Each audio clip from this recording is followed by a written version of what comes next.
if you saw the title of the video, then you already know that today I'm going to be making a butterfly garden. But I just wanted to come on here real quick and just say thank you to everyone who's been watching my videos and commenting and clicking thumbs up on the videos.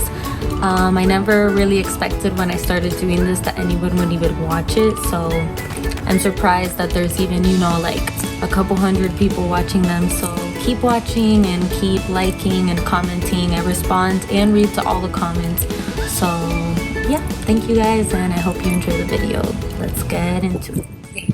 So I don't know if you guys saw, but I got a butterfly in my garden. It's the first one that I've ever seen as of right now, and I really want to get some more butterflies and bees and all kinds of pollinators here. So I went to Home Depot and to Lowe's to see if I could get some plants that attract butterflies, and I was able to find a ton. So let me go ahead and show you guys what I got. So I got a bunch of flowers. I'll tell you guys some of the names later because I don't know them by memory. But marigolds and pentas, all of these flowers attract bees and butterflies. So I was thinking that I was going to change the pots that I have in the front here and put all the pollinating flowers in the front, so that as the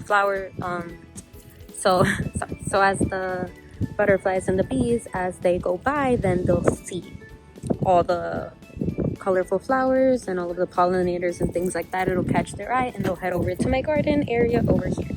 So I'll show you guys what's at that now. Also found these really colorful cute pots at Lowe's for like $6, I think. You guys can see here, I started potting some of them. I think it looks super pretty in these colorful pots. I still have a few more to go. I'm actually gonna take a quick lunch break and eat some pasta, but I will be back soon to show you guys the rest. This is the finished product. I think it looks beautiful. Hopefully I'm gonna attract some butterflies soon. I'm not gonna be able to edit and upload this video for a few days, so I'm probably gonna come out here every morning and post some updates with some progress pics and videos and stuff if I do get any pollinators, and I will let you guys know. Also, isn't this blackberry cute? I found this plant at Lowe's. And also this one with all these hot little chili peppers on it.